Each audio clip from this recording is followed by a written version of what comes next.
Some people pursue leadership while others wake up one day and realize that leadership has found them, and that difference matters more than we let on. Let's talk. Welcome to Crossroads and Catalyst, the podcast with Shanita B. I am your host. This is where we discuss how a thoughtful, wise, and strategic perspective at a crossroads can be the catalyst for change in your leadership and career.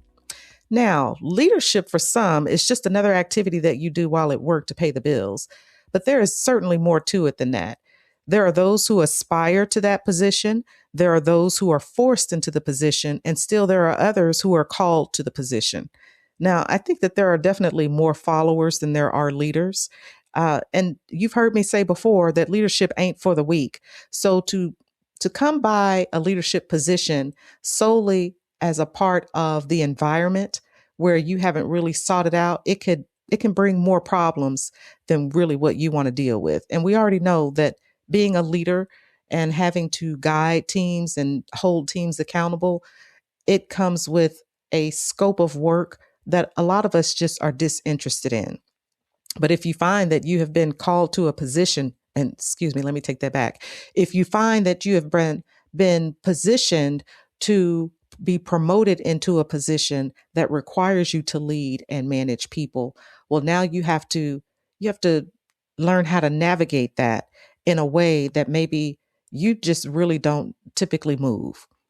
Okay, so this is one of the reasons why I wanted to get into this, because there are a lot of people who are in leadership and management positions who are just quite unhappy and really don't want the position. Okay. So before we move on, I just want to remind you to hit the follow button so that you don't miss an episode.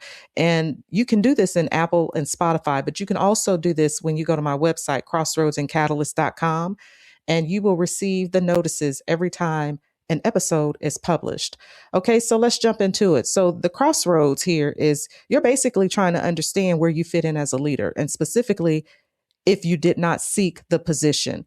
And while the title of this episode is When Leadership Finds You, but you didn't choose it, circumstantial versus deliberate leadership, I want us to get into the specifics of what that looks like. But I'll give you that definition shortly, because there really are a lot of people who are struggling with this. Because let's face it, when you have to deal with people and your position has a certain level of authority over another person's position, you're going to struggle. It's just the nature of the beast. And this is applicable at any level. And it doesn't matter what industry, because as long as there are people there, there will be problems that must be solved and have to be confronted. And it's definitely not something that is easy to do. Okay. So maybe you're unhappy with the fact that you have taken on this full scope of leadership responsibilities, and you feel like your strengths were better placed in your former role. Well, here are some signs that you might be a circumstantial leader. Maybe you got promoted because someone left, not because you raised your hand and said that you were interested. Or how about this? You actually miss the work that you used to do, and you don't really enjoy the leadership aspect of the work that you're doing right now. Or, maybe there's this other option that you were told that this is the next logical step in your career. And so you're just following the career path because this is the pathway that was set forth, not necessarily that it fit with what your goals and objectives are. Okay. So as we get some clarity around circumstantial and deliberate, this is what I'm using when I think about the word circumstantial and apply it to circumstantial leadership. Basically, this is the position that's available. And because you have longevity and maybe the technical skill, and you seem to be a natural fit, doesn't matter. This is all despite the fact that you have never led teams or even have a desire to lead teams. So now you're a circumstantial leader. And so then you have deliberate. Well, this is the purposeful planning with the intention of securing a leadership position, understanding that you're going to have to deal with the people management side of things and all of the other responsibilities that come under the leadership scope. Now, I'm not saying that that either one of these is more capable than the other, because just because you're deliberate about something, and specifically as it relates to being a leader, it does not necessitate that every aspect of the leadership role that you will fulfill it perfectly, because you can be just as capable if you just kind of ended up with this position as you would be if you were deliberately seeking it. But the difference is maybe you're just not as happy about that. And so I'm going to give you some scenarios, because these are real life scenarios. These are some notes that I found while I was doing uh, taking some notes for this particular episode. And again, because there are so many people who are serving as leaders circumstantially, they're not happy. Their bosses saw a lot in them. They seem to be the right match at the right time, but you're just not flourishing, or at least you don't feel like you're flourishing. Okay. So here's one example. I just I tried being a manager for a mere 6 months and just noped out of there. And this is the word that they use, noped. And they're starting their new role next week. And this is what they say. I did not want the job, and I was shoved into it as a top performing colleague. I always knew it was not my thing. Oh, but Sam, you'll be so good at and everyone loves you, and you do the work so well. And also we have nobody else in the pipeline. So here you go. Now I'm leaving the company I've been with for years and years. Hope that worked out well for them. Well, in this particular person's experience, they didn't want the job. And within 6 months, they just decided, yeah, I'm not doing this. And a lot of you feel that way because this is how you came to be in the position that you're in. And you just don't feel good about it. Okay, so here's another example. This person says that she's been in this position. She's been with the company for 14 years, manager for 5. And she is too much of a people pleaser to be a manager. Yes, I'm liked and respected, but my mental health simply can't take it anymore. New chapter for me as of the start of the new year. So this is just yet another example of the toll that this can take on you mentally, not to mention what happens to your body physically as a result of taking on this added responsibility that you did not seek, nor do you want to keep. Okay, so when we think about those, ask yourself, do I see myself in this situation? Is she describing me? Or maybe I am actually describing you to a T. Now, there definitely are some advantages and disadvantages to being a circumstantial leader. Okay. So here are some of the advantages. Okay. The fact that your boss saw something in you, it shows that you have the deep technical skill and the credibility with the team to position you to be the right person for the role. But see, that can also work against you too, because now you're going to be tasked with leading your former colleagues. It's going to change the dynamic completely. Another advantage is you have the institutional knowledge. If you've been there for any length of time, you know how things work. You know how to get in touch with the right people. You know how to move things through. Not only that, another advantage is that you've already established the relationships, and so people trust you. And having that information, it does position you to excel in that role if that was really something that you wanted to do. But of course, there's the downside. So here are some of the disadvantages for the circumstantial leaders.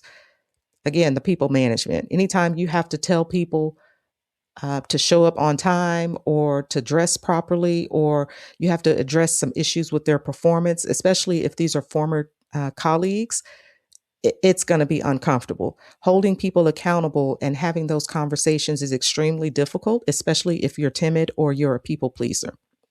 And then what about the identity crisis that you might experience? You know, you're going from the expert doer to the coach of the doers, or the person who's responsible to tell the doers what to do, what and how to do it, for that matter. That is one of those things that can make for awkward conversations.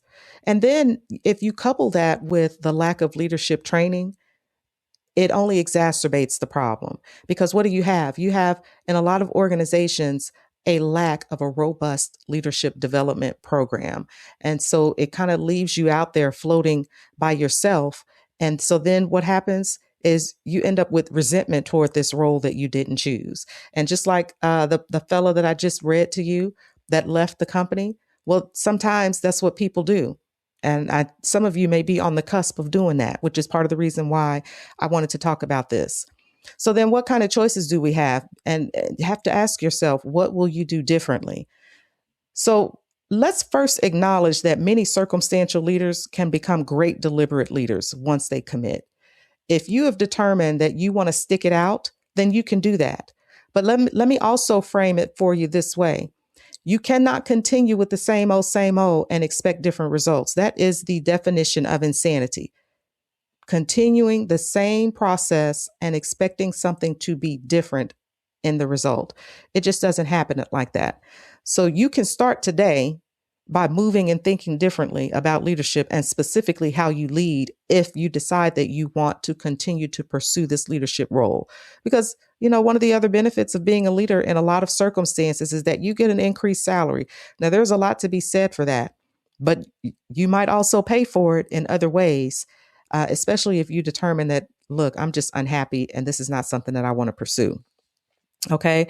So then, what other actions can you do besides just making the decision and starting today by changing your how you move and how you think about it?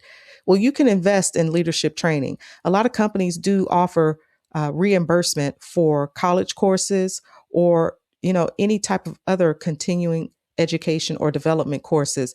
They are more than happy to reimburse those costs to you, and it would be extremely helpful if you took advantage of that, if the decision is that you will pursue leadership because you're already there. It's also very helpful to build a good, strong peer network. So you can reach out to your colleagues. You can share your stories and your concerns. You can ask them for their feedback. How have they handled certain situations, and how did they understand leadership, and how has their leadership evolved? People are more than willing to share their information with you. And I think another helpful thing is to get a mentor.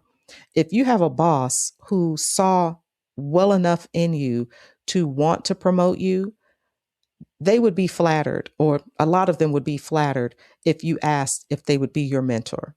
Now, of course, this naturally necessitates that you trust your boss, that you think that they have some good leadership skills that you could learn from. Now, if that's not the case, well, then you have to look in a different direction for a mentor. But people are happy to provide you insight, but you have to ask and let them know that you want it and that you need it.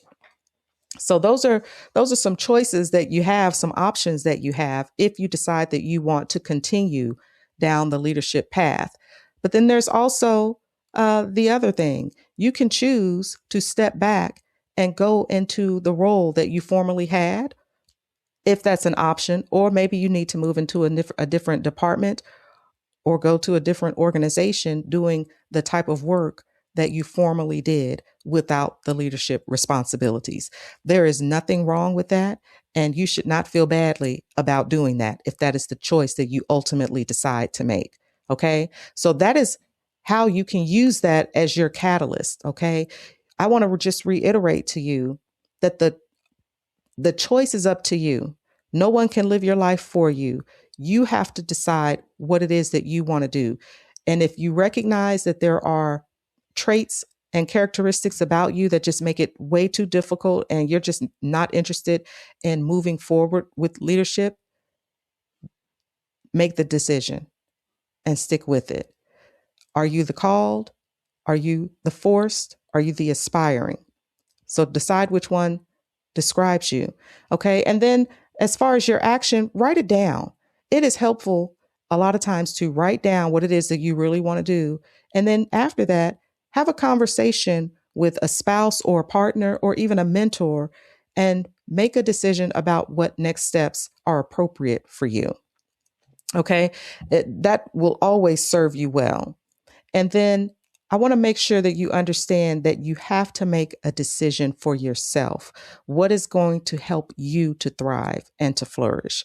Because you will continue to feel the drain of the role if you are in it only because of the circumstances. It's not going to go away. People do not generally get easier to deal with if there's not something that you are willing to try to change within that environment. Okay. And I just want to make sure that you're aware that you can download a complimentary copy of my Leader Self Audit. And this is designed to help you think through the direction that you want to go in. Okay, there are just some thought provoking questions that you can ask yourself. And again, it's helpful to write this information down. And so I hope that this was a very helpful conversation for you, because again, there are a lot of people who are struggling with trying to figure out if they really want to stay in the leadership path or if they just want to go back to the type of work that they were doing formerly that did not require them to have leadership and managerial type responsibilities. Again, make the decision that is best for yourself and for your family. Okay. And so I just want to say that I'm so thankful that you have taken the time to listen to the podcast and that you've supported me, for those who have listened since I started. And it's been a good run so far. 2026, I'm expecting to be a really good year. I'm going to continue to bring information that I think is relevant. And if you have some topics that you would like to discuss, then send an email, or send some feedback to me via the Crossroads Spotlight link. It's going to be in the show notes. And like I said, I'm going to continue to try to bring you things that are going to be helpful to you. 2026, I think, is going to be a good year. And I hope that you will continue to come alongside me as we continue to bring helpful insights to leadership through along the way. All right. So until next time, be thoughtful, be wise, be strategic. And remember, crossroads reveal who you are. Catalysts shape who you become. Every decision matters. So make it count. I'll talk to you next week.